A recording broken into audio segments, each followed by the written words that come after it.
Imagine standing before a wall as smooth and reflective as a mirror. Within its depths, you behold everything you know intimately: your life, your relationships, your understanding of how the world operates, and even your very definition of self.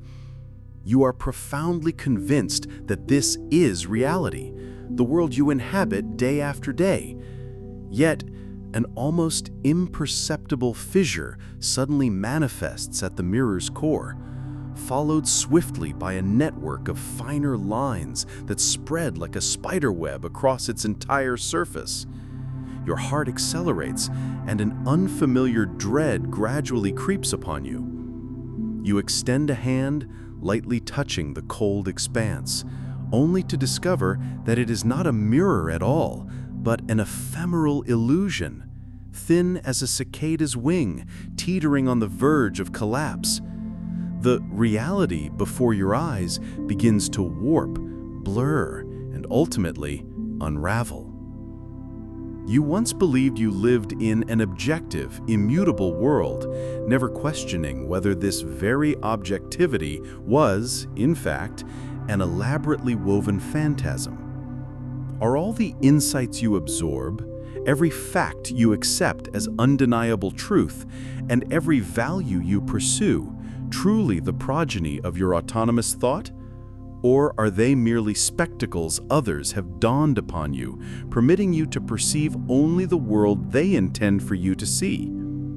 Do we perhaps exhaust our entire lives striving to comprehend a set of preordained rules, without ever pausing to inquire who established these rules or for what underlying purpose they were conceived? Have you ever, in the dead of night, been seized by an inexplicable void? Have you, after an embrace of revelry, found that the solitude within was not diminished, but rather deepened? Have you, upon attaining some benchmark of success, discovered that the lofty pinnacle offers a chilling isolation, perhaps even less compelling than the unadulterated passion of the initial ascent? This profound disquiet, rooted deep within your very soul, is precisely the harbinger of that mirror of reality poised to shatter. We are perpetually preoccupied with seeing the world clearly, endeavoring to elucidate and command it with an endless succession of theories, concepts, and convictions. But could it be that what you primarily need to discern is not the world itself, but rather the you who perceives the world? Can that you, fashioned by countless labels, memories, and desires, truly comprehend and perceive without distortion? If you remain entirely oblivious to your own perceptual filters, how can the world you witness possibly be considered authentic?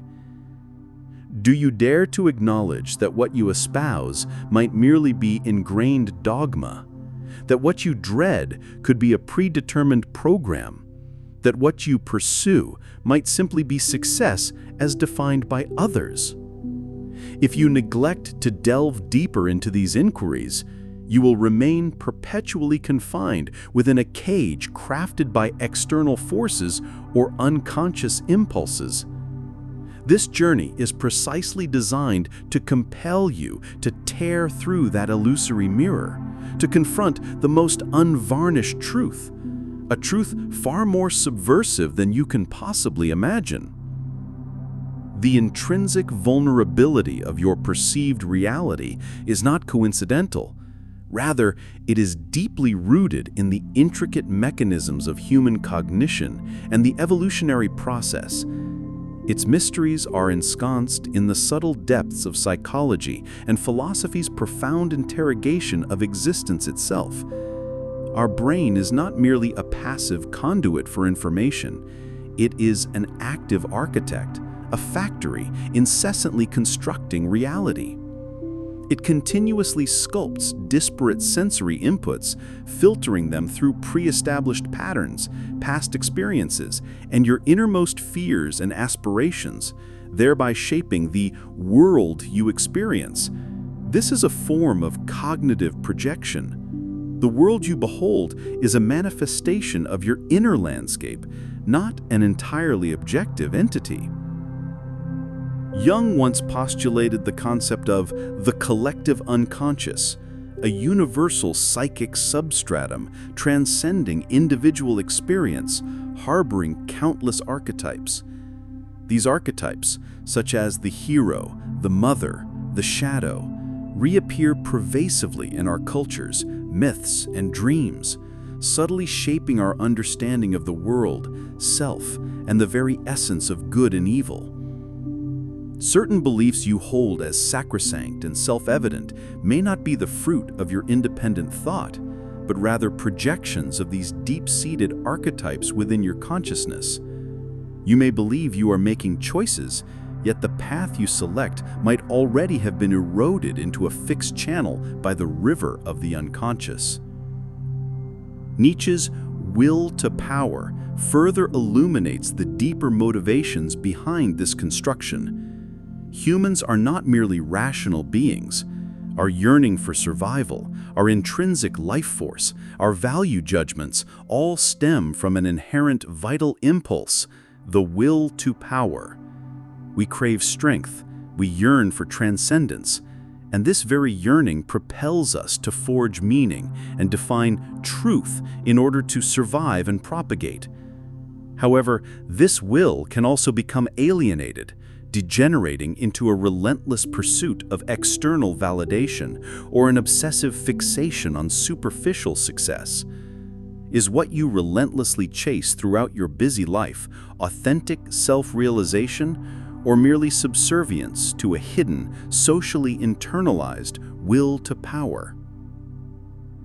Schopenhauer, with his characteristic pessimism, asserted that our will is a blind, irrational impulse, eternally insatiable, leading to ceaseless suffering.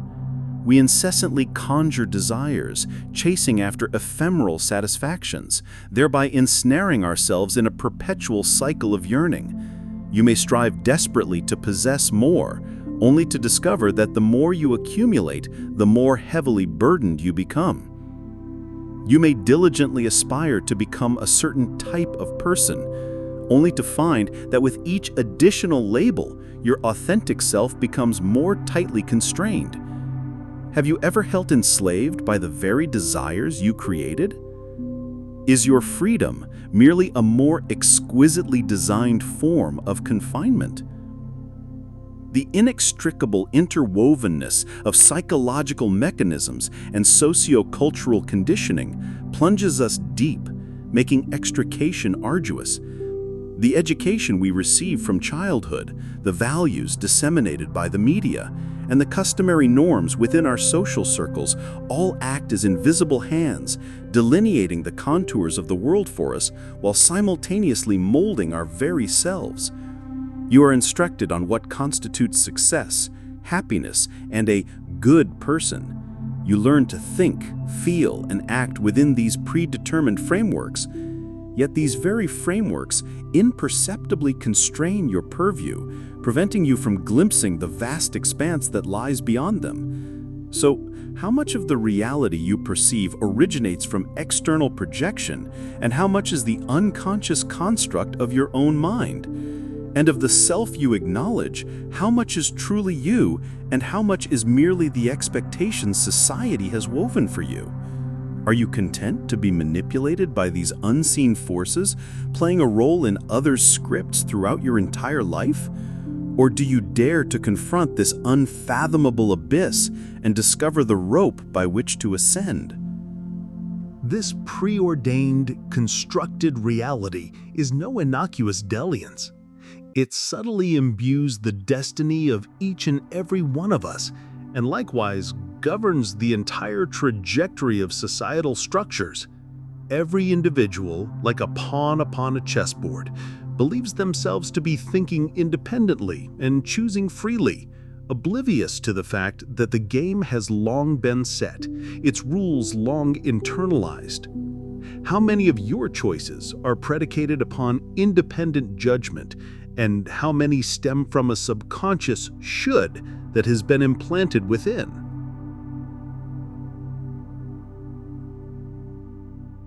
Our brain is far from a perfect logical machine. It is replete with a myriad of cognitive distortions. Consider, for instance, confirmation bias, wherein you are predisposed to seek out and interpret information that reaffirms your existing beliefs, while readily disregarding evidence that runs counter to them. This mechanism solidifies into a robust information echo chamber, leading you to an ever-deepening conviction that the reality you perceive is both singular and absolute. Even when the truth lies plainly before you, your brain will automatically filter it out because it fails to conform to your ingrained cognitive schema. This inherent tendency leads to self-imposed stasis, preventing you from discerning that you are, in fact, ensnared. Furthermore, there are phenomena like the bandwagon effect and the halo effect, which compel us to readily accept the views of authority figures and the majority, thereby relinquishing independent thought. When society collectively and unconsciously assents to a particular truth, individual dissent is relegated to insignificance, often even encountering ostracization. Have you ever noticed that when you attempt to challenge a prevalent perception, it often elicits incomprehension or even hostility from others? This occurs because you have touched upon the very bedrock of their perceived reality, thereby unmooring their inner sense of security. The confluence of such cultural indoctrination and inherent brain mechanisms weaves an invisible colossal web. Media, education, popular culture, and even your own family unwittingly serve as the weavers of this intricate net. They transmit to you standardized paradigms of success, modes of emotional expression, and even definitions of happiness. You are informed what possessions confer value, how one ought to behave to be considered normal, and even sorrow and anger have their socially prescribed methods of expression. This pervasive, unseen inculcation disenfranchises your intrinsic uniqueness and usurps your sovereign will. It acts like a chronic poison, incrementally yet persistently eroding your self-perception. You begin to live within the confines of others' expectations, embodying a role that society has defined for you. You dare not pursue your innermost desires, for they do not align with the standard answers. You dare not articulate your authentic feelings, for they might appear inapposite. Ultimately, you become a stranger to your inner self, a product meticulously conditioned by society rather than a vibrant, singular soul.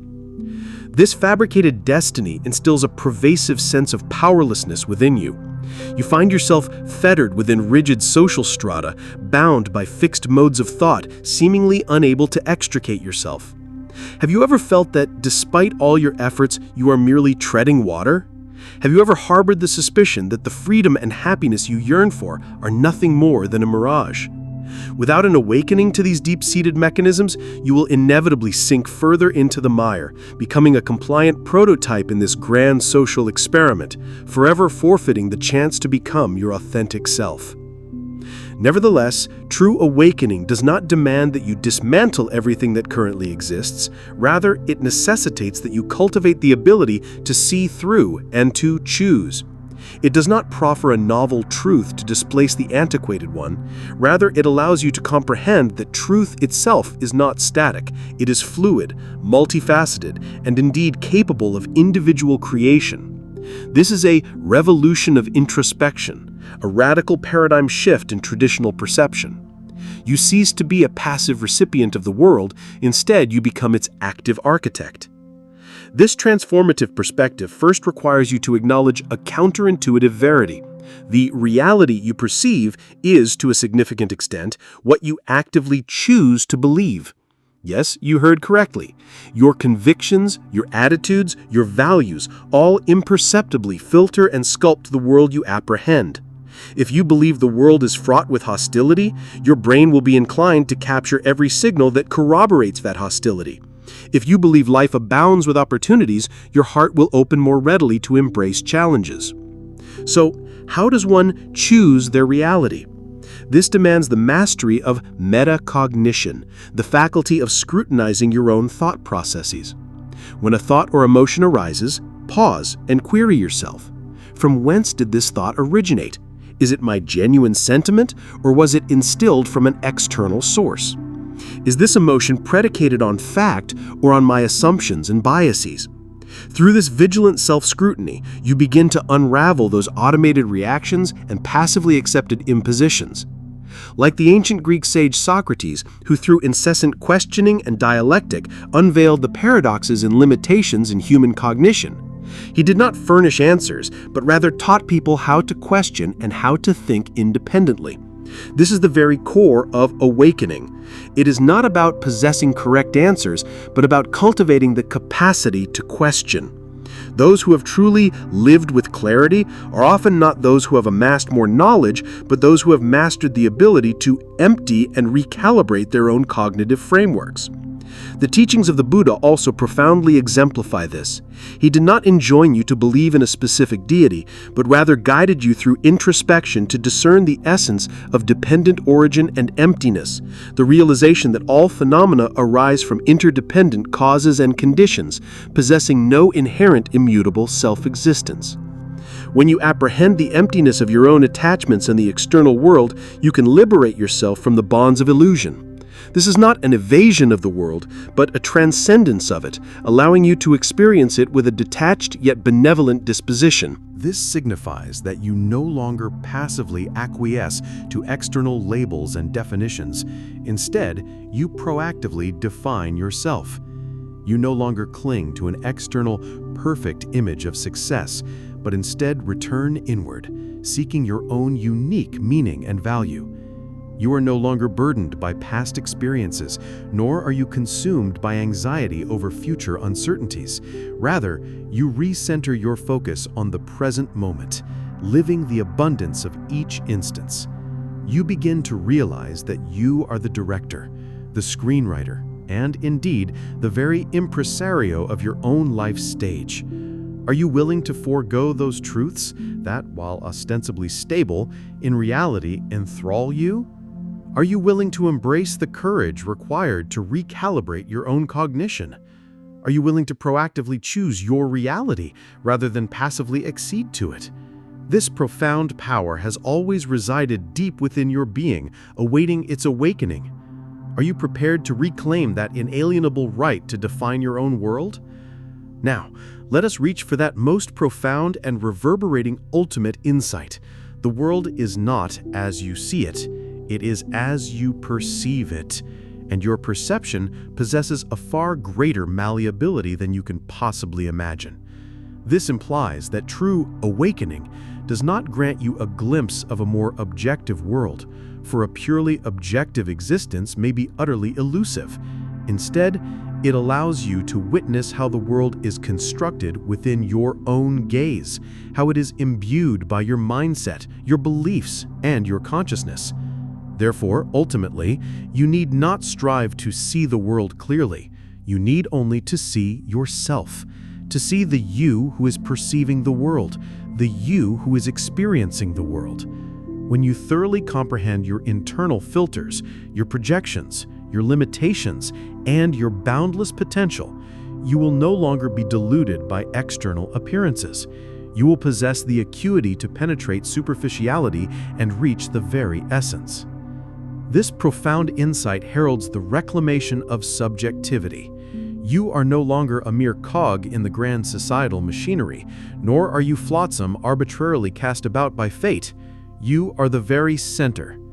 Your consciousness is the beam of light that illuminates the universe you experience.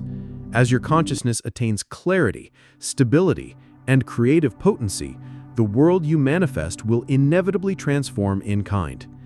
Consider the ancient sages and modern awakened individuals. They do not possess more clandestine knowledge about the truth of the world than we do. They simply possess a clearer understanding of the essence of self. They comprehend that true power resides not in controlling the external, but in mastering the internal. They are not compulsively driven by fear, nor are they tyrannized by desire. Instead, they live in a state of profound freedom and tranquility. Their world is a creation of their own luminous consciousness. You may now close your eyes and feel the resonant tremor of this insight. Are those anxieties, confusions, and feelings of powerlessness that once assailed you now subtly dissipating? You recognize that you are not a passive victim. Your inner being harbors the capacity to create all. Every thought you conceive, every choice you make, is actively sculpting your future reality. What an exhilarating truth this is! Awakening is not a definitive arrival, but an unending journey. It is not the acquisition of some ultimate answer, but the cultivation of a sustained capacity for inquiry and introspection. It is not about attaining flawlessness, but about becoming whole and authentic. When you dare to confront all your shadows and your light, all your fears and your aspirations, only then can you truly possess a world that is uniquely your own. Now, reopen your eyes, and with this newfound cognition, re-examine your life. Does the external world, which you once felt perplexed and distressed, now present a different countenance? Have those seemingly insurmountable obstacles now transmuted into stairways for your profound inner growth? You no longer need to adapt to a world that has been defined. You can begin to create a world that belongs to you. Go forth and live the reality you choose. Deconstruct those invisible bonds. Embrace the most primal, most authentic, most powerful version of yourself. Because when you truly see yourself clearly, the entire world will transform for you. And this, indeed, is the deepest meaning and the grandest journey of your life.